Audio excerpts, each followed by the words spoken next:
नमस्ते। The deep dive में आपका स्वागत है। रोज की जिंदगी में हम एलपीजी, सीएनजी, पेट्रोल, डीजल कितनी चीजें इस्तेमाल करते हैं, पर कभी सोचा है ये असल में है क्या? सोचा तो होगा। काफी कॉमन है ये। हाँ, पर फंडामेंटली ज्यादातर ये हैं हाइड्रोकार्बन्स, मतलब सिर्फ कार्बन और हाइड्रोजन से बने कंपाउंड्स। और ये हमारी एनर्जी नीड्स का एक कह सकते हैं मेन सोर्स हैं। बिल्कुल। और सिर्फ फ्यूल ही नहीं, आप देखें तो घर में जो पॉलिथीन यूज होती है, पेंट्स हैं, कुछ मेडिसिन्स के स्टार्टिंग मटेरियल्स, ये सब हाइड्रोकार्बन्स या उनके डेरिवेटिव्स ही तो हैं। हमारी मॉडर्न लाइफ इनके बिना मतलब इमेजिन करना ही मुश्किल है। तो आज हम इन्हीं मॉलिक्यूल्स की दुनिया में थोड़ा गहरा उतरेंगे। स्पेसिफिकली हमारा फोकस रहेगा एल्केन्स और एल्कीन्स पर। हाँ, ये दो इम्पोर्टेंट फैमिलीज हैं। देखेंगे इनका स्ट्रक्चर कैसा होता है, इनको नाम कैसे देते हैं, फिर वो आइसोमर्स वाली बात, और सबसे इंटरेस्टिंग ये केमिकल्स की दुनिया में मतलब रिएक्ट कैसे करते हैं। राइट। और इसके लिए हम स्टैंडर्ड केमिस्ट्री की जो किताबें हैं, सोर्स मटेरियल्स हैं और कुछ अच्छे एजुकेशनल एक्सप्लेनेशंस हैं, उनका यूज करेंगे ताकि कॉन्सेप्ट्स क्लियर हो जाए। हाँ, मकसद रटना नहीं है। एग्जैक्टली मकसद है इन दोनों हाइड्रोकार्बन फैमिलीज को आसान इंग्लिश में समझना, उनके पीछे का लॉजिक क्या है वो समझना। बिल्कुल सही। तो मिशन है एल्केन्स और एल्कीन्स की केमिस्ट्री को डिकोड करना। तो फिर शुरू करें, लेट्स अनपैक दिस। चलिए, सबसे पहले एक क्विक ओवरव्यू ले लेते हैं कि हाइड्रोकार्बन्स को क्लासिफाई कैसे करते हैं। मोटे तौर पर 3 कैटेगरीज हैं। 3 कैटेगरीज, Yes. ओके। एक है सैचुरेटेड हाइड्रोकार्बन्स। इनमें सिर्फ सिंगल बॉन्ड्स होते हैं, जैसे सीसी, सीएच। Examples alkanes. ठीक है, सिर्फ सिंगल बॉन्ड्स। सैचुरेटेड। फिर आते हैं अनसैचुरेटेड। इनमें कम से कम एक double bond, C double bond C, या एक triple bond, C triple bond C जरूर होगा। एल्कीन्स डबल बॉन्ड वाले और एल्काइन्स ट्रिपल बॉन्ड वाले इसमें आते हैं। ओके, डबल या ट्रिपल बॉन्ड तो अनसैचुरेटेड। और तीसरी कैटेगरी है एरोमेटिक हाइड्रोकार्बन्स, जैसे बेंजीन। इनकी थोड़ी अलग ही केमिस्ट्री है, स्पेशल साइक्लिक कंपाउंड्स होते हैं। समझ गया। Saturated, unsaturated, aromatic. तो आज का फोकस एल्केन्स और एल्कीन्स। शुरुआत करते हैं एल्केन्स से। हाँ, एल्केन्स जैसे हमने कहा सैचुरेटेड है, ओपन चेन है, मतलब कार्बन की चेन में सिर्फ CC सिंगल बॉन्ड्स। और इनका जनरल फॉर्मूला भी होता है ना कुछ। CnH2n+2। हाँ, सबसे सिंपल मेंबर है मीथेन, CH4, जो कोल माइंस में या दलदली जगहों पर मिलती है। अच्छा, मार्श गैस, हाँ सुना है। फिर ईथेन, C2H6, प्रोपेन, C3H8, ऐसे ही सीरीज चलती जाती है। इन्हें पैराफिन्स भी कहते हैं। पैराफिन्स, ये क्यों? ये लैटिन से आया है। पैराफिनस मतलब लिटिल अफिनिटी, थोड़ा कम लगाव, कम लगाव। किससे? मतलब रिएक्टिविटी कम है। ये जनरली काफी कम रिएक्टिव होते हैं। नॉर्मल कंडीशंस में एसिड्स, बेसिस या दूसरे रिएजेंट्स से आसानी से रिएक्ट नहीं करते, इसलिए। अच्छा, तो इसलिए ये काफी स्टेबल माने जाते हैं। स्ट्रक्चर की बात करें, मीथेन का तो याद है, स्कूल में पढ़ा था, टेट्राहीड्रल। बिल्कुल, कार्बन बीच में 4 हाइड्रोजन कॉर्नर्स पर, और कार्बन यहाँ sp3 हाइब्रिडाइज्ड होता है, मतलब 4 सिंगल बॉन्ड्स बनाने के लिए ready. Got it. sp3 hybridisation. और जैसे जैसे चेन लंबी होती है, प्रोपेन के बाद ब्यूटेन। हाँ, जैसे ही हम C4H10 ब्यूटेन पर आते हैं, एक इंटरेस्टिंग चीज होती है आइसोमरिज्म। आइसोमर्स, हाँ, मीथेन, ईथेन, प्रोपेन का तो एक ही स्ट्रक्चर बन सकता है, पर ब्यूटेन के। ब्यूटेन के 2 अलग स्ट्रक्चर्स पॉसिबल हैं। एक तो सीधी चेन वाला, जिसे हम कहते हैं N-ब्यूटेन, और एक में बीच वाले कार्बन से एक ब्रांच निकली होती है, 2-मीथाइल प्रोपेन। इसे आइसोब्यूटेन भी कहते हैं। अच्छा, फॉर्मूला सेम, C4H10, लेकिन स्ट्रक्चर अलग। तो ये हो गए चेन आइसोमर्स। एग्जैक्टली। और क्योंकि स्ट्रक्चर अलग है, इनकी प्रॉपर्टीज भी अलग होती हैं, जैसे इनके बॉइलिंग पॉइंट्स अलग-अलग होते हैं। कमाल है। और C5H12 यानी पेंटेन के, उसके कितने आइसोमर्स होंगे? उसके 3 चेन आइसोमर्स होते हैं। एक सीधी चेन वाला N-पेंटेन, फिर एक ब्रांच वाला 2-मिथाइल ब्यूटेन आइसोपेंटेन, और एक में कार्बन के चारों तरफ मिथाइल ग्रुप्स लगे होते हैं, 2,2 डाइमिथाइल प्रोपेन नियोपेंटेन। 3। और जैसे जैसे कार्बन एटम्स बढ़ते जाते हैं, ये नंबर तो बहुत तेजी से बढ़ता है। आप C10H22 का सोचिए, उसके 75 आइसोमर्स होते हैं। 75, वाओ, ये तो याद रखना भी मुश्किल है। हाँ, इसीलिए सिस्टमैटिक नेमिंग इम्पॉर्टेंट हो जाती है। और इसी कॉन्टेक्स्ट में हम कार्बन एटम्स को भी क्लासिफाई करते हैं। Primary 1 degree, secondary 2 degree, tertiary 3 degree और क्वार्टिनरी 4 डिग्री। ये क्लासिफिकेशन किस बेसिस पर है? इस बेसिस पर कि वो कार्बन एटम डायरेक्टली कितने और कार्बन एटम से जुड़ा हुआ है। जैसे चेन के एंड वाला कार्बन हमेशा प्राइमरी 1 डिग्री होगा। अच्छा। और अगर कोई कार्बन 2 और कार्बन से जुड़ा है तो वो सेकेंडरी 2 डिग्री। समझ गया। और एल्काइल ग्रुप क्या होता है? -CH3 -C2H5। वो एल्केन से एक हाइड्रोजन हटाने पर बनता है। हाँ, जैसे मीथेन CH4 से एक H गया तो -CH3 methyl group. Ethane C2H6 से एक H गया तो -C2H5 इथाइल ग्रुप। इनका फॉर्मूला CnH2n+1 हो जाता है। ये नेमिंग में सब्स्टिट्यूएंट्स की तरह यूज होते हैं। राइट। तो IUPAC नेमिंग के रूल्स याद है मुझे थोड़े। सबसे लंबी चेन सिलेक्ट करो। हाँ, वो पेरेंट चेन होगी। फिर नंबरिंग वहां से शुरू करो जहां से सब्स्टिट्यूएंट ग्रुप पास पड़े। बिल्कुल, लोएस्ट नंबर रूल। और अगर एक से ज्यादा सब्स्टिट्यूएंट्स हैं तो अल्फाबेटिकल ऑर्डर में लिखो। जैसे अगर 4 इथाइल 2 मिथाइल हेक्सेन बनाना हो तो पहले 6 कार्बन की चेन बनाओ, हेक्सेन। हाँ, फिर पोजीशन 4 पे इथाइल C2H5 लगा दो और पोजीशन 2 पे मिथाइल CH3 और बाकी जगह हाइड्रोजन लगा दो। सिंपल। परफेक्ट। अब आते हैं इनको बनाने के तरीकों पर। Preparation methods. एक कॉमन मेथड है अनसैचुरेटेड हाइड्रोकार्बन से, मतलब एल्कीन्स या एल्काइन से। उनसे एल्केन बनाना कैसे? उनमें तो डबल ट्रिपल बॉन्ड होता है। उसी बॉन्ड को तोड़कर हाइड्रोजन ऐड करते हैं। इस प्रोसेस को कहते हैं हाइड्रोजनेशन। हाइड्रोजनेशन, नाम से ही लग रहा है हाइड्रोजन का एडिशन। एग्जैक्टली। एल्कीन या एल्काइन में हाइड्रोजन गैस H2 ऐड करते हैं, लेकिन ये रिएक्शन अपने आप नहीं होती, कैटलिस्ट चाहिए। कैटलिस्ट जैसे प्लैटिनम, पैलेडियम या निकल। ये मेटल्स H2 गैस को अपनी सरफेस पर एब्जॉर्ब करते हैं, HH बॉन्ड को थोड़ा एक्टिवेट करते हैं और फिर एल्कीन एल्काइन के पाई बॉन्ड को तोड़कर वहां हाइड्रोजन एटम्स को जोड़ने में हेल्प करते हैं। अच्छा, तो कैटलिस्ट का रोल सरफेस प्रोवाइड करना और रिएक्शन को फैसिलिटेट करना है। इसका कोई सिंपल फंडा याद रखने का? हाँ, बिल्कुल। डायरेक्ट मेथड कह सकते हैं। पाई बॉन्ड तोड़ो और दोनों कार्बन पर एक एक H जोड़ दो। सिंपल। हित से तोड़ दो। ठीक है। और अगर एल्काइन हो जिसमें ट्रिपल बॉन्ड है, उसमें 2 पाई बॉन्ड्स हैं, तो उसमें 2 मोल H2 लगेंगे, दोनों पाई बॉन्ड्स टूट जाएंगे और सीधा एल्केन बन जाएगा। अगर रिएक्शन में सिर्फ H2 लिखा है तो अज्यूम करना है कि एक्सेस में है और एल्काइन से एल्केन ही बनेगा। Got it. और कोई मेथड? हाँ, एल्काइल हेलाइड से भी बना सकते हैं। पहला है रिडक्शन। रिडक्शन मतलब हाइड्रोजन का एडिशन या हैलोजन का रिमूवल।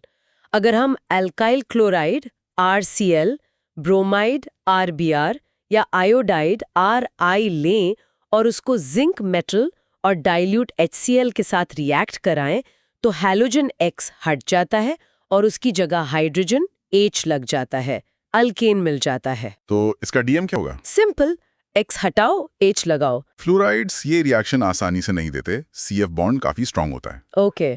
और एल्काइल हैलाइड से एक और रिएक्शन काफी फेमस है, वोट्स रिएक्शन। हाँ, वर्ट्स रिएक्शन बहुत इंपॉर्टेंट है। इसमें एल्काइल हैलाइड RX को सोडियम मेटल के साथ रिएक्ट कराते हैं ड्राई ईथर सॉल्वेंट में। ड्राई ईथर, पानी क्यों नहीं? क्योंकि सोडियम पानी से बहुत वायलेंटली रिएक्ट करता है। ईथर इनर्ट सॉल्वेंट है यहाँ। ओके, तो होता क्या है वर्ड्स में? इसमें 2 एल्काइल ग्रुप्स आपस में जुड़ जाते हैं और एक हायर एल्केन RR बनता है। साथ में सोडियम हैलाइड NaX निकल जाता है। RR मतलब अगर हमने आइथाइल क्लोराइड CH3CH2Cl लिया तो 2 आइथाइल ग्रुप जुड़कर ब्यूटेन CH3CH2CH2CH3 बन जाएगा। बिल्कुल। ये रिएक्शन फ्री रेडिकल मैकेनिज्म से होती है। सोडियम अपना इलेक्ट्रॉन देता है, RX से X निकलता है, अल्काइल रेडिकल R डॉट बनता है। फिर 2 ऐसे R डॉट रेडिकल्स आपस में जुड़कर RR बना लेते हैं। कपलिंग रिएक्शन है ये। अच्छा, तो इससे सिमेट्रिकल एल्केन्स जिनमें even number of carbon atoms हों वो अच्छे से बनेंगे। हाँ, ये इसका बेस्ट यूज है। लेकिन अगर हमने 2 अलग-अलग अल्काइल हैलाइड्स ले लिए, मान लो RX और R-X, तो फिर R भी बनेगा और R' भी, तो RR भी बन सकता है और डैश डैश भी और RR' भी, मिक्सचर मिल जाएगा। एग्जैक्टली। और उस मिक्सचर को सेपरेट करना मुश्किल होता है, इसलिए ऑड नंबर कार्बन वाले एल्केन्स इस मेथड से बनाना जनरली प्रेफर नहीं करते। सही पॉइंट है। तीसरा सोर्स क्या है अल्केन्स बनाने का? कार्बोक्सिलिक एसिड से। एक मेथड है डीकार्बोक्सिलेशन, है NaOH और CaO का मिक्सचर। तो क्या होता है? CO2 ग्रुप कार्बोक्सिलेट ग्रुप निकल जाता है और उसकी जगह H लग जाता है, तो हमें एक कार्बन कम वाला एल्केन RH मिलता है।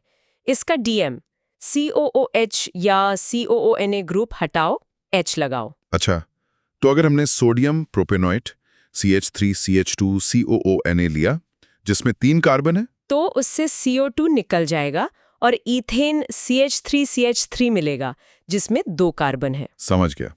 एक कार्बन कम हो गया। और कार्बोक्सिलिक एसिड से एक और मेथड है ना, इलेक्ट्रोलिसिस वाला? हाँ, कोल्बेज electrolytic method.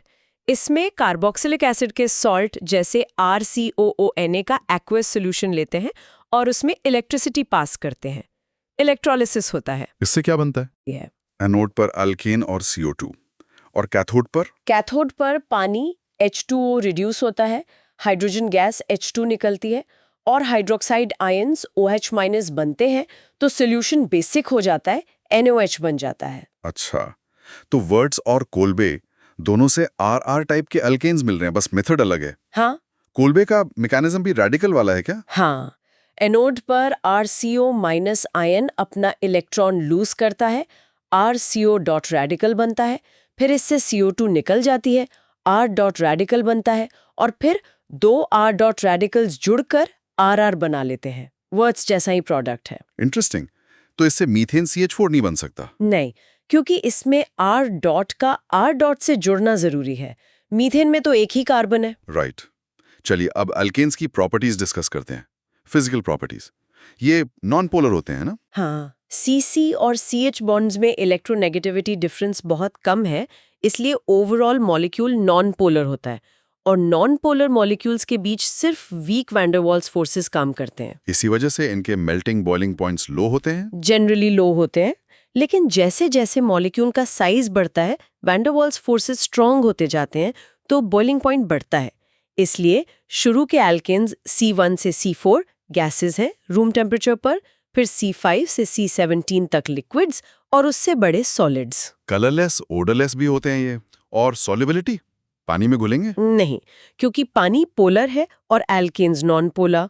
Like dissolves like का रूल है, तो ये पानी में इनसॉल्युबल हाइड्रोफोबिक होते हैं, लेकिन नॉन पोलर सॉल्वेंट्स जैसे बेंजीन, ईथर, CCl4 में घुल जाते हैं। ग्रीस वगैरह जो नॉन पोलर है उसे साफ करने में नॉन पोलर सॉल्वेंट काम आते हैं। हाँ, अच्छा, बॉइलिंग पॉइंट साइज के साथ बढ़ता है, लेकिन ब्रांचिंग का क्या इफेक्ट था? पेंटेन वाले आइसोमर्स में देखा था। हाँ, ब्रांचिंग होने से बॉइलिंग पॉइंट कम हो जाता है। कम हो जाता है? ऐसा क्यों? मॉलिक्यूल तो उतना ही बड़ा है। मॉलिक्यूल का मास तो उतना ही है, लेकिन ब्रांचिंग से मॉलिक्यूल थोड़ा स्फेरिकल शेप ले लेता है, उसका सरफेस एरिया कम हो जाता है, तो मॉलिक्यूल्स के बीच जो कांटेक्ट पॉइंट्स हैं वो कम हो जाते हैं। इससे intermolecular forces, van der Waals forces weak हो जाते हैं। अच्छा, सरफेस एरिया कम, फोर्सेस वीक, तो बॉयल करना आसान। हाँ इसलिए ब्रांच डाइसोमर का बीपी कम होता है सीधी चेन वाले से। हाँ, जैसे एन पेंटेन का सबसे ज्यादा, फिर आइसोपेंटेन, फिर नियोपेंटेन का सबसे कम। हाँ, गॉट इट। एग्जैक्टली। अब आते हैं केमिकल प्रॉपर्टीज पर। हमने शुरू में कहा था ये पैराफिन्स है, कम रिएक्टिव। हाँ, मतलब एसिड्स, बेसिस, ऑक्सीडाइजिंग एजेंट से रिएक्ट नहीं करते नॉर्मल कंडीशंस में। राइट लेकिन स्पेशल कंडीशंस में जैसे हाई टेम्परेचर या यूवी लाइट की प्रेजेंस में राइट। ये सब्स्टिट्यूशन रिएक्शंस दिखाते हैं। सब्स्टिट्यूशन मतलब एक एटम हटकर दूसरा लग जाता है। हाँ, इनमें हाइड्रोजन एटम को कोई दूसरा एटम या ग्रुप रिप्लेस करता है। सबसे कॉमन एग्जाम्पल है हैलोजिनेशन, जैसे क्लोरिनेशन या ब्रोमिनेशन। मीथेन का क्लोरिनेशन स्कूल में पढ़ा था, स्टेप वाइज होता है। CH4 से CH3Cl, फिर CH2Cl2, फिर CHCl3 क्लोरोफॉर्म और आखिर में CCl4 कार्बन टेट्राक्लोराइड। बिल्कुल, और इसका mechanism free radical substitution FRS है। फ्री रेडिकल मतलब वो R वाले? हाँ, इसमें 3 स्टेप्स होते हैं। पहला, इनिशिएशन। यूवी लाइट या हाई टेम्परेचर से हैलोजन मॉलिक्यूल जैसे Cl2 टूटकर 2 हैलोजन रेडिकल्स Cl बनाता है। होमोलिटिक क्लीवेज होता है। ओके, Cl बन गया। फिर आता है प्रोपगेशन। ये क्लोरो रेडिकल एल्केन जैसे CH4 पर अटैक करता है, वहां से एक हाइड्रोजन एटम निकाल लेता है, HCl बन गया, और एल्काइल रेडिकल CH3 डॉट बना देता है। अच्छा, अब CH3 डॉट बन गया। हाँ, अब ये CH3 डॉट रेडिकल दूसरे Cl2 मॉलिक्यूल पर अटैक करता है, वहां से एक Cl एटम ले लेता है, CH3Cl बन गया और Cl डॉट रेडिकल को रीजनरेट कर देता है। ये Cl डॉट फिर से CH4 पर अटैक करेगा और ये चेन चलती रहती है। चेन रिएक्शन, हाँ इसीलिए एक बार शुरू हो गई तो चलती जाती है और हायर प्रोडक्ट्स भी बन जाते हैं इसी प्रोपोगेशन में। हाँ, जैसे CH3Cl पर फिर से Cl डॉट अटैक करके डॉट CH2Cl बना सकता है, जो आगे रिएक्ट करके CH2Cl2 देगा और इसी तरह आगे। तो रिएक्शन रुकती कब है? तीसरा स्टेप है टर्मिनेशन। जब दो रेडिकल्स आपस में कंबाइन हो जाते हैं तो चेन रुक जाती है। जैसे दो Cl डॉट जुड़कर Cl2 बना लें या दो CH3 डॉट जुड़कर इथेन C2H6 बना लें। इथेन, अच्छा, इस रिएक्शन में थोड़ा इथेन भी बन सकता है एज अ बाय प्रोडक्ट। हाँ, या फिर CH3 डॉट और Cl डॉट जुड़कर CH3Cl बना लें। जब रेडिकल्स खत्म हो जाते हैं रिएक्शन रुक जाती है। समझ गया। Initiation, propagation, termination. और कौन सा हाइड्रोजन आसानी से रिप्लेस होता है अगर मॉलिक्यूल में 1 डिग्री, 2 डिग्री, 3 डिग्री H सब हों तो? रिएक्टिविटी ऑर्डर है tertiary 3 degree, secondary 2 degree, primary 1 degree. Tertiary वाला सबसे आसानी से निकलता है क्योंकि जो टर्शरी रेडिकल बनता है वो सबसे ज्यादा स्टेबल होता है। तो अगर हम ब्रोमिनेशन करें तो वो ज्यादा सिलेक्टिव होगा, 3 डिग्री वाले प्रोडक्ट को प्रीफर करेगा। बिल्कुल, bromination is more selective. Chlorination उतना सिलेक्टिव नहीं होता, लेकिन वो ज्यादा रिएक्टिव, फास्टर होता है। हैलोजेंस की रिएक्टिविटी ऑर्डर है F2Cl2Br2I2। फ्लोरिनेशन तो बहुत वायलेंट होती है और आयोडिनेशन बहुत स्लो और रिवर्सिबल। Got it. सब्स्टिट्यूशन के अलावा एल्केन्स और क्या करते हैं? कंबशन तो है ही। हाँ, कंबस्शन, जलना। Alkane plus oxygen gives CO2 plus H2O plus heat. बहुत एक्सोथर्मिक रिएक्शन है, इसलिए एल्केन्स अच्छे फ्यूल्स हैं। LPG, CNG, पेट्रोल, डीजल सब यही तो है। और अगर ऑक्सीजन पूरी ना मिले तो? Incomplete combustion. तो फिर कार्बन मोनोऑक्साइड बनती है जो पॉइजनस है, या फिर सिर्फ कार्बन ब्लैक, काला धुआं बनता है। कार्बन ब्लैक को इंक्स और पिगमेंट्स में यूज करते हैं। अच्छा, और कोई इंपॉर्टेंट रिएक्शन? कंट्रोल्ड ऑक्सीडेशन से अलग प्रोडक्ट्स मिल सकते हैं। जैसे मीथेन को कॉपर कैटलिस्ट के साथ ऑक्सीडाइज करें तो मेथनॉल CH3OH मिलता है। एक और प्रोसेस है पायरोलिसिस या क्रैकिंग। क्रैकिंग मतलब तोड़ना। हाँ, हाई टेम्परेचर पर बड़े एल्केन्स को हीट करके छोटे एल्केन्स और एल्कीन्स में तोड़ना। जैसे केरोसिन जिसमें बड़े एल्केन्स होते हैं, उसको क्रैक करके पेट्रोल छोटे एल्केन्स बनाते हैं। यह भी फ्री रेडिकल मैकेनिज्म से होता है। ओके, एक आखिरी कॉन्सेप्ट एल्केन्स में कॉन्फर्मेशंस, ये क्या चीज है? ये 3D अरेंजमेंट से रिलेटेड है। Carbon carbon single bond, sigma bond के अराउंड रोटेशन पॉसिबल है। रोटेशन पॉसिबल है, क्यों? क्योंकि सिग्मा बॉन्ड सिलिंड्रिकली सिमेट्रिकल होता है, तो बॉन्ड टूटे बिना एटम्स घूम सकते हैं। इस रोटेशन की वजह से मॉलिक्यूल अलग-अलग स्पेशल अरेंजमेंट्स ले सकता है, जिन्हें कॉन्फर्मेशंस या कॉन्फॉर्मर्स कहते हैं। इन्फिनिट पॉसिबिलिटीज हैं। इन्फिनिट, पर हम तो कुछ स्पेसिफिक की बात करते हैं। इथेन के एग्जाम्पल से समझाइए। हाँ, इथेन CH3CH3 में CC बॉन्ड के अराउंड रोटेशन से दो एक्सट्रीम कॉन्फर्मेशंस बनते हैं। एक है स्टैगर्ड, इसमें एक कार्बन के हाइड्रोजन एटम्स दूसरे कार्बन के हाइड्रोजन एटम्स के बीच में आते हैं, मतलब मैक्सिमम दूरी पर। यह सबसे स्टेबल कॉन्फर्मेशन है क्योंकि रिपल्शन मिनिमम होता है। ओके, स्टैगर्ड सबसे स्टेबल। दूसरा एक्सट्रीम है इक्लिप्स्ड। इसमें एक कार्बन के हाइड्रोजन एटम्स दूसरे कार्बन के हाइड्रोजन एटम्स के ठीक पीछे होते हैं, मतलब मिनिमम दूरी पर। इसमें रिपल्शन मैक्सिमम होता है, इसीलिए ये सबसे कम स्टेबल है। स्टैगर्ड मैक्स दूरी मैक्स स्टेबल और इक्लिप्स्ड मिन दूरी मिन स्टेबल। इनको रिप्रेजेंट करने के लिए न्यूमन प्रोजेक्शंस यूज करते हैं ना? हाँ, इसमें हम CC बॉन्ड के अलोंग देखते हैं। आगे वाले कार्बन को डॉट से दिखाते हैं और पीछे वाले को सर्कल से। फिर दोनों पर लगे ग्रुप्स यहाँ H एटम्स को लाइन से दिखा देते हैं। स्टैगर्ड में H एटम्स दूर दूर दिखेंगे, इक्लिप्स्ड में एक के पीछे एक। तो स्टैगर्ड और इक्लिप्स्ड के बीच एनर्जी डिफरेंस कितना होता है? क्या ये रोटेशन फ्री है या कोई रुकावट है? रोटेशन कंप्लीटली फ्री नहीं है, एक छोटा सा एनर्जी बैरियर है जिसे टॉर्शनल स्ट्रेन कहते हैं।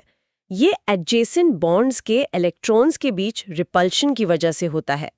इथेन के लिए ये एनर्जी डिफरेंस स्टैगर्ड और इक्लिप्स्ड के बीच सिर्फ लगभग 12.5 किलो जूल पर मोल है। 12.5 किलो जूल पर मोल, ये तो काफी कम लग रहा है। हाँ, इतना कम है कि रूम टेम्परेचर पर मॉलिक्यूल्स के पास इतनी काइनेटिक एनर्जी होती है कलिजन से कि वो इस बैरियर को आसानी से ओवरकम कर लेते हैं।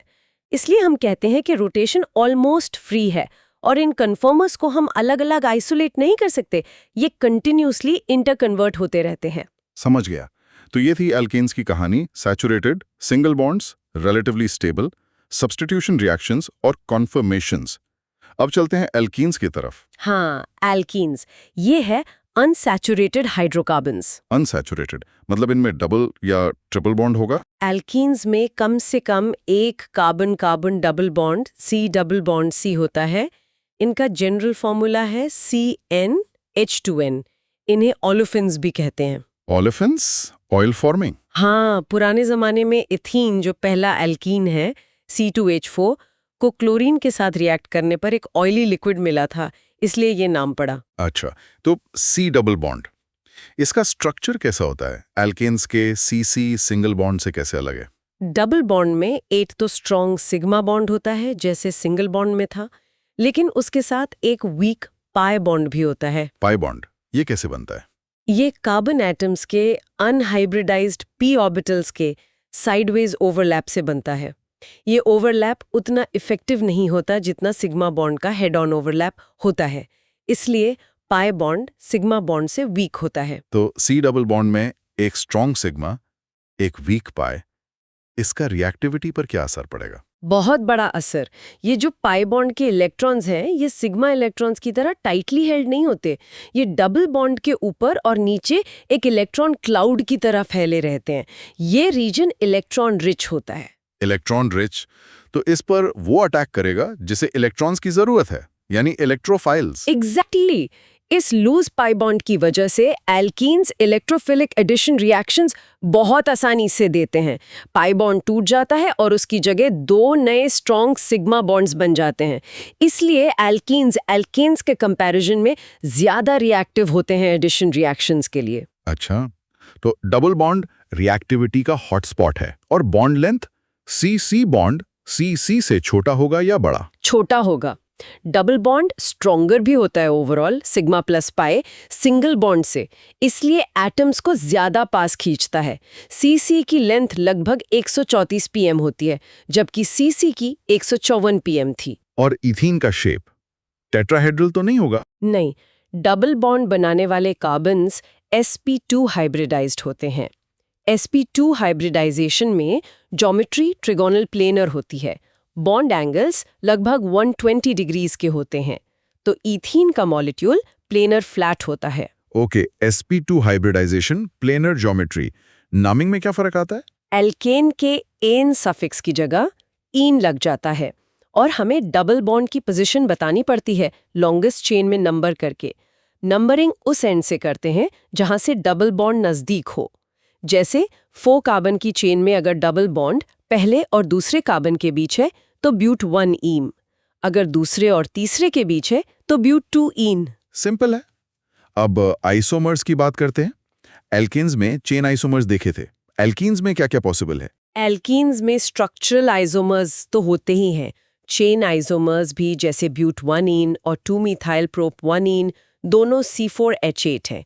पोजिशन आइसोमर्स भी, जैसे ब्यूट 1 ईन और ब्यूट 2 ईन। लेकिन एल्कीन्स में एक और तरह की आइसोमेरिज्म आती है जो एल्केन्स में नहीं थी। वो कौन सी? जियोमेट्रिकल आइसोमेरिज्म, जिसे हम कॉमनली सिस ट्रांस आइसोमेरिज्म कहते हैं। अच्छा, सिस ट्रांस, ये कब होती है? इसके लिए क्या कंडीशंस हैं? 2 कंडीशंस है।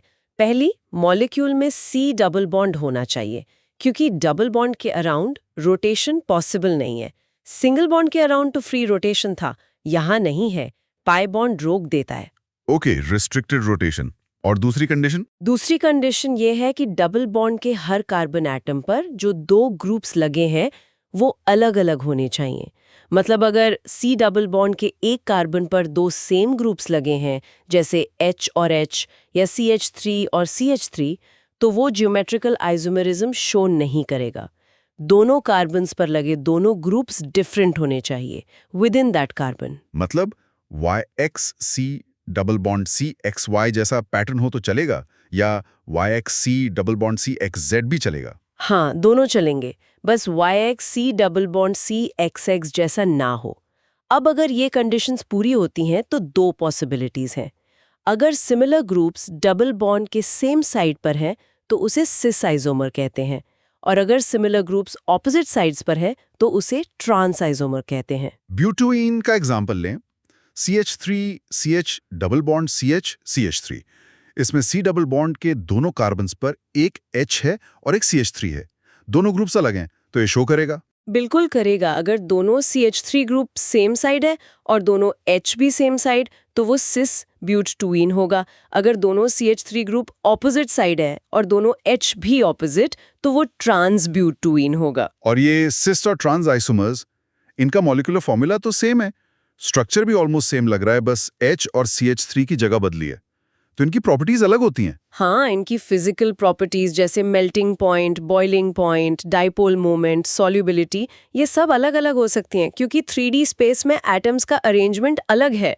जैसे सिस ब्यूटुइन पोलर होता है, उसका कुछ डाइपोल मोमेंट होता है, लेकिन ट्रांस ब्यूटुइन नॉन पोलर होता है, डाइपोल मोमेंट 0 होता है क्योंकि इंडिविजुअल बॉन्ड डाइपोल्स कैंसिल हो जाते हैं। वाओ, सिर्फ अरेंजमेंट बदलने से पोलैरिटी बदल गई। ट्रांस वाले जनरली ज्यादा स्टेबल होते हैं, सुना है। हाँ, ट्रांस आइसोमर्स में बल्कि ग्रुप्स दूर होते हैं तो स्टेरिक रिपल्शन कम होता है, इसलिए वो जनरली सिस से थोड़ा ज़्यादा स्टेबल होते हैं। और ट्रांस आइसोमर्स का मेल्टिंग पॉइंट भी अक्सर हायर होता है क्योंकि उनकी शेप ज़्यादा सिमेट्रिकल होती है, तो वो क्रिस्टल लैटिस में बेटर पैक होते हैं। कमाल है ये जियोमेट्रिकल आइसोमेरिज्म। अब ये अल्कीन्स बनाते कैसे हैं? Preparation methods. एक तरीका तो हमने एल्कीन्स पढ़ते हुए इनडायरेक्टली देख लिया था, अल्काइन से पार्शियल हाइड्रोजनेशन करके। हाँ, अल्काइन से एल्कीन बन रहा था एक्सेस H2 से, तो पार्शियल कैसे करेंगे? अगर हम कैटलिस्ट को थोड़ा डीएक्टिवेट या पॉइजन कर दें तो रिएक्शन सिर्फ एक स्टेप आगे बढ़कर एल्कीन पर रुक जाती है। एक फेमस कैटलिस्ट है लिंडलर्स कैटलिस्ट। ये होता है palladium on calcium carbonate PDCaCO3, जिसे क्विनिलीन या सल्फर कंपाउंड से पॉइजन किया गया हो। अगर एल्काइन की रिएक्शन H2 के साथ इस कैटलिस्ट की प्रेजेंस में करें तो सिस एल्कीन बनता है। हाइड्रोजन दोनों सेम साइड से ऐड होते हैं, सिन एडिशन। अच्छा, लिंडलर्स कैटलिस्ट से सिसाल्कीन और ट्रांस बनाना होता यूं फिर अलग रिएजेंट यूज करना पड़ेगा। अगर एल्काइन को सोडियम या लिथियम मेटल के साथ लिक्विड अमोनिया में रिएक्ट कराएं, ये बेयर्च रिडक्शन का वेरिएशन है, तो ट्रांस एल्कीन बनता है। इसमें H एटम्स ऑपोजिट साइड से ऐड होते हैं, एंटी एडिशन। फैंटास्टिक। मतलब हम सेलेक्ट कर सकते हैं कि सिस बनाना है या ट्रांस। और क्या तरीके हैं? एक बहुत कॉमन मेथड है एलिमिनेशन रिएक्शन से, जैसे alkyl halides RX। Alkyl halide से एल्केन बनाया था रिडक्शन या वुड्स से। अल्कीन कैसे बनेगा? अगर अल्काइल हैलाइड को स्ट्रॉन्ग बेस के साथ हीट करें, बेस H निकालेगा और हैलोजन X भी निकल जाएगा और डबल बॉन्ड बन जाएगा। इसे कहते हैं डीहाइड्रोहैलोजनेशन, हाइड्रोजन और हैलोजन दोनों का निकलना। रिएजेंट यूज करते हैं अल्कोहलिक KOH, पोटेशियम हाइड्रोक्साइड इन इथेनॉल। Alcoholic KOH। अच्छा, तो इसमें H कहाँ से निकलता है? हैलोजन जिस कार्बन पर लगा है, अल्फा कार्बन, उससे? नहीं, उसके बगल वाले कार्बन से, जिसे बेटा कार्बन कहते हैं। इसीलिए इसे बेटा एलिमिनेशन भी कहते हैं। बेस बेटा हाइड्रोजन को निकालता है, इलेक्ट्रॉन्स शिफ्ट होते हैं डबल बॉन्ड बनाने के लिए, और अल्फा कार्बन से हैलोजन एज X निकल जाता है। Okay, beta elimination. अगर एक से ज्यादा तरह के बीटा हाइड्रोजन्स हुए तो? मतलब चॉइस हुई कि कौन सा H निकाले? तो वहां काम आता है साइटसेफ्स रूल। ये रूल कहता है कि जनरली वो एल्कीन मेजर प्रोडक्ट बनता है जो ज्यादा सब्स्टिट्यूटेड हो। मतलब जिस C डबल बॉन्ड C के कार्बन्स पर ज्यादा नॉन हाइड्रोजन ग्रुप्स जैसे एल्काइल ग्रुप्स लगे हों। ऐसा इसलिए क्योंकि मोस्ट सब्स्टिट्यूटेड एल्कीन्स ज्यादा स्टेबल होते हैं। More substituted equals more stable equals major product. ठीक है, कोई एक्सेप्शन है इसका? हाँ, अगर हम बेस बहुत बड़ा बल्कि लें, जैसे पोटेशियम टर्ट ब्यूटॉक्साइड, तो वो स्टेरिक हिंड्रेंस की वजह से उस बीटा हाइड्रोजन को निकालना प्रेफर करता है जहां भीड़ कम हो। इससे less substituted alkene major product बन जाता है, जिसे हॉफमैन प्रोडक्ट कहते हैं। या अगर लीविंग ग्रुप हैलोजन F हो, जो अच्छा लीविंग ग्रुप नहीं है, तब भी हॉफमैन प्रोडक्ट प्रेफर हो सकता है। अच्छा, बेस की बल्कीनेस से प्रोडक्ट बदल सकता है। इंटरेस्टिंग। और अल्कोहल से भी अल्कीन बनता है? हाँ, अल्कोहल से पानी H2O निकालकर भी अल्कीन बनाया जा सकता है। इसे कहते हैं एसिडिक डिहाइड्रेशन। इसके लिए स्ट्रॉन्ग एसिड कैटलिस्ट जैसे कॉन्सेंट्रेटेड H2SO4 या H3PO4 और हीट की जरूरत होती है। ये भी बीटा एलिमिनेशन है? OH ग्रुप अल्फा कार्बन से और H बीटा कार्बन से निकलेगा? बिल्कुल। एसिड पहले अल्कोहल के OH को प्रोटोनेट करके -OH2+ बना देता है, जो एक अच्छा लीविंग ग्रुप है। फिर H2O निकल जाता है और कार्बोकैटायन बनता है। और आखिर में बेस जैसे HSO4- या H2O बीटा हाइड्रोजन को निकाल लेता है और डबल बॉन्ड बन जाता है। कार्बोकैटायन इंटरमीडिएट बन रहा है, इसका मतलब रीअरेंजमेंट हो सकता है। यस, ये बहुत इंपॉर्टेंट पॉइंट है। डिहाइड्रेशन में अगर रिएक्शन के दौरान बने कार्बोकैटायन के पास चांस हो कि वो 1,2 हाइड्राइड शिफ्ट या 1,2 मिथाइल शिफ्ट करके ज्यादा स्टेबल कार्बोकैटायन बना सके, तो वो रीअरेंजमेंट होगा और फाइनल प्रोडक्ट उस मोर स्टेबल कार्बोकैटायन से बनेगा। तो प्रोडक्ट प्रेडिक्ट करते वक्त रीअरेंजमेंट का ध्यान रखना पड़ेगा। और यहाँ भी साइड जिप्स रूल लगेगा। हाँ, यहाँ भी generally more substituted more stable alkene ही मेजर प्रोडक्ट होता है। ठीक है, तो एल्कीन्स बनाने के कई तरीके देख लिए। अब इनकी रिएक्शंस पर फोकस करते हैं। हमने शुरू में कहा था कि इनकी कैरेक्टरिस्टिक रिएक्शन है addition across the pi bond. Correct. सबसे पहली तो हाइड्रोजनेशन ही है, जिससे एल्केन बनता है। ये हमने एल्केन प्रेपरेशन में कवर कर लिया। हाँ, PT, PD, NI कैटलिस्ट के साथ H2 ऐड करना। दूसरी इंपॉर्टेंट एडिशन रिएक्शन है एडिशन ऑफ हैलोजेंस, X2 जैसे Cl2 या Br2। एल्कीन को Br2 के साथ रिएक्ट कराएं सॉल्वेंट जैसे CCl4 में, तो डबल बॉन्ड पर दोनों कार्बन पर एक एक Br जुड़ जाता है। विसिनल डाइहेराइड बनता है। विसिनल मतलब एडजेसेंट कार्बन्स पर। और इस रिएक्शन का यूज क्या है? ब्रोमीन का जो रेडिश ऑरेंज कलर होता है, वो रिएक्शन के बाद गायब हो जाता है क्योंकि Br2 कंज्यूम हो गया। इसलिए ये reaction test for unsaturation, double या ट्रिपल बॉन्ड की प्रेजेंस चेक करने के लिए यूज होती है। अच्छा, कलर गायब मतलब डबल बॉन्ड था। ये एडिशन सिन होता है या एंटी, मतलब Br एटम्स सेम साइड से जुड़ते हैं या अपोजिट? ये एंटी एडिशन होता है। दोनों Br एटम्स डबल बॉन्ड के प्लेन के ऑपोजिट साइड से अटैक करते हैं। इसका mechanism cyclic halonium ion intermediate के थ्रू जाता है। Okay, anti addition. अब अगर हैलोजन की जगह हाइड्रोजन हेलाइड्स HX जैसे HCl, HBr, HI ऐड करें तो एल्काइल हेलाइड बनता है, alkene plus HX alkyl halide. यहाँ पर एक इंपॉर्टेंट रूल लगता है, मार्कोवनिकोव्स रूल। मार्कोवनिकोव्स रूल, ये क्या कहता है? ये रूल जब अनसिमेट्रिकल एल्कीन पर अनसिमेट्रिकल रिएजेंट ऐड हो रहा हो, जैसे प्रोपीन पर HBr, ये बताता है कि रिएजेंट का पॉजिटिव पार्ट H+ उस डबल बॉन्ड वाले कार्बन पर जुड़ता है जिसके पास पहले से ज्यादा हाइड्रोजन एटम्स थे, और नेगेटिव पार्ट X- उस कार्बन पर जुड़ता है जिसके पास कम हाइड्रोजन एटम्स थे, यानी जो मोर सब्स्टिट्यूटेड था। द रिच गेट रिचर जैसा। H वहां जाता है जहां H पहले से ज्यादा है। सिंपल फंडा। इसके पीछे लॉजिक क्या है? लॉजिक है कार्बोकैटायन स्टेबिलिटी। जब H+ ऐड होता है तो वो ऐसे कार्बन पर ऐड होता है ताकि जो कार्बोकैटायन बने वो ज्यादा स्टेबल हो, टर्शरी, सेकेंडरी, प्राइमरी। फिर X- उस स्टेबल कार्बोकैटायन पर अटैक करता है। Make sense. More stable intermediate बनेगा तो वो पाथ प्रेफर होगा। क्या इसमें रीअरेंजमेंट पॉसिबल है? हाँ, क्योंकि कार्बोकैटायन इंटरमीडिएट बन रहा है तो यहाँ भी रीअरेंजमेंट पॉसिबल है अगर उससे ज्यादा स्टेबल कार्बोकैटायन बन सकता हो। ओके, लेकिन इस मार्कोवनिकोव रूल का एक एक्सेप्शन भी सुना था, कुछ पेरोक्साइड इफेक्ट जैसा। हाँ, बिल्कुल सही। उसे कहते हैं एंटी मार्कोवनिकोव एडिशन या पेरोक्साइड इफेक्ट या खराश इफेक्ट।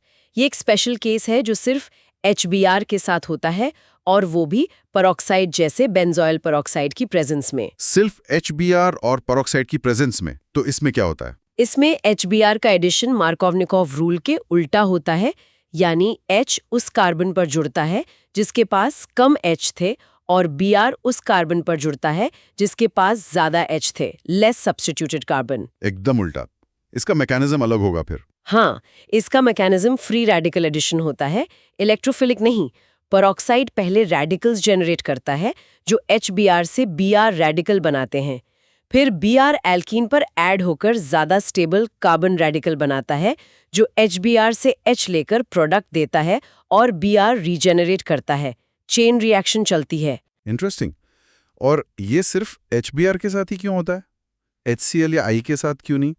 HCl का बॉन्ड इतना स्ट्रॉन्ग है कि रेडिकल उसे आसानी से तोड़ नहीं पाता, और HI का बॉन्ड इतना वीक है कि I रेडिकल्स आपस में जुड़कर I2 बना लेते हैं, अल्कीन पर ऐड होने के बजाय। तो ये इफेक्ट सिर्फ HBr के लिए स्पेसिफिक है। बहुत इंपॉर्टेंट डिस्टिंक्शन है, याद रखना पड़ेगा। और क्या ऐड हो सकता है एल्कीन्स पर? वाटर, H2O ऐड हो सकता है, एसिड कैटलिस्ट जैसे डाइल्यूट H2SO4 की प्रेजेंस में। इससे अल्कोहल बनता है। ये रिएक्शन भी मार्कोव-निकोव रूल फॉलो करती है और कार्बोकेटायन मैकेनिज्म से होती है, हाइड्रेशन। ठीक है। और ऑक्सीडेशन रिएक्शंस? हाँ, अगर एल्कीन को ठंडे डाइल्यूट अल्कलाइन KMnO4 सॉल्यूशन, जिसे बेयर्स रिएजेंट कहते हैं, के साथ ट्रीट करें तो डबल बॉन्ड पर 2 OH ग्रुप्स जुड़ जाते हैं, सिन एडिशन, और विसिनल डायोल या ग्लाइकॉल बनता है। KMnO4 का पर्पल कलर भी गायब हो जाता है। तो ये भी टेस्ट फॉर अनसैचुरेशन है। कोल्ड डाइल्यूट अल्कलाइन KMnO4 से डायोल। और अगर हॉट या एसिडिक KMnO4 यूज करे तो वो स्ट्रॉन्ग ऑक्सीडाइजिंग एजेंट की तरह काम करता है और C=C डबल बॉन्ड को ही तोड़ देता है, क्लीवेज हो जाता है और प्रोडक्ट्स कीटोन्स या कार्बोक्सिलिक एसिड्स बनते हैं। डिपेंड करता है कि डबल बॉन्ड वाले कार्बन्स पर कितने H लगे थे। बॉन्ड ही टूट गया। ये तो काफी ड्रास्टिक है। एक और रिएक्शन होती है ओजोनोलिसिस, O3 से रिएक्शन। हाँ, ओजोनोलिसिस ये बहुत यूजफुल रिएक्शन है डबल बॉन्ड की पोजीशन पता करने के लिए। पहले स्टेप में एल्कीन O3 से रिएक्ट करके एक इंटरमीडिएट बनाता है, ओजोनाइड। फिर दूसरे स्टेप में इस ओजोनाइड की वर्कअप करते हैं। वर्कअप मतलब उसी किसी रिएजेंट से ट्रीट करना। अगर हम रिडक्टिव वर्कअप करें जैसे ZnH2O या डाइमीथाइल सल्फाइड Mi2S के साथ, तो C डबल बॉन्ड टूट जाता है और हर कार्बन पर एक O लग जाता है। प्रोडक्ट्स एल्डिहाइड्स और या कीटोन्स बनते हैं। इसकी ट्रिक है C डबल बॉन्ड को मेंटली इरेज करो और दोनों कार्बन्स पर O लगा दो। O go trick. अच्छा, तो प्रोडक्ट देखकर पता चल जाएगा कि ओरिजिनल एल्कीन में डबल बॉन्ड कहाँ था। क्लेवर। और अगर ऑक्सीडेटिव वर्कअप करें तो? अगर वर्कअप H2O या H2O2 से करें, ऑक्सीडेटिव ओजोनोलिसिस, तो अगर एल्डिहाइड बनता है वो फर्दर ऑक्सीडाइज होकर कार्बोक्सिलिक एसिड बन जाता है। कीटोन्स ऑक्सीडाइज नहीं होते, तो प्रोडक्ट्स कार्बोक्सिलिक एसिड्स और या कीटोन्स मिलेंगे। हॉट एसिडिक KMnO4 से भी ऑक्सीडेटिव क्लीवेज वाले ही प्रोडक्ट्स मिलते हैं। समझ गया। रिडक्टिव से एल्डिहाइड कीटोन, ऑक्सीडेटिव से एसिड कीटोन। बहुत पावरफुल टूल है स्ट्रक्चर डिटर्मिनेशन के लिए। एक आखिरी रिएक्शन, पॉलिमराइजेशन। हाँ, इसमें बहुत सारे छोटे एल्कीन मॉलिक्यूल्स, जिन्हें मोनोमर्स कहते हैं, आपस में जुड़ जाते हैं under high temperature pressure and catalyst और एक बहुत बड़ा मॉलिक्यूल बना लेते हैं जिसे पॉलीमर कहते हैं। जैसे ईथीन से पॉलीथीन, प्रोपीन से पॉलीप्रोपीन। बिल्कुल। NCH2 = CH2 = TCH2 brackets CH2N, polythene polyethene. NCH3CH = CH2 TCH3N CH2N, polypropene polypropylene. इन पॉलीमर्स का हमारे डेली लाइफ में बहुत यूज है। Plastic bags, bottles, toys, pipes, crates, list बहुत लंबी है। हाँ, वो यूज तो बहुत है, लेकिन इनका डिस्पोजल एक बड़ी प्रॉब्लम है एनवायरनमेंट के लिए। वो भी सही बात है। सस्टेनेबल ऑल्टरनेटिव्स पर काम करना जरूरी है। तो ये थी एल्कीन्स की दुनिया। Unsaturated, C double bond, addition reactions, electrophilic और free radical, geometrical isomerism, polymerisation. आज हमने एल्कीन्स और एल्कीन्स को काफी डिटेल में समझा। हाँ, एक अच्छा रिकैप हो गया। हमने देखा एल्कीन्स सैचुरेटेड हैं, सिंगल बॉन्ड्स हैं, रिलेटिवली कम रिएक्टिव हैं और सब्स्टिट्यूशन रिएक्शंस जैसे FRS हैलोजिनेशन देते हैं, जबकि एल्कीन्स अनसैचुरेटेड हैं, C डबल बॉन्ड है जो पाई इलेक्ट्रॉन्स का सोर्स है, इसीलिए ये ज्यादा रिएक्टिव है और एडिशन रिएक्शंस जैसे electrophilic addition, free radical addition with HBr peroxide prefer करते हैं।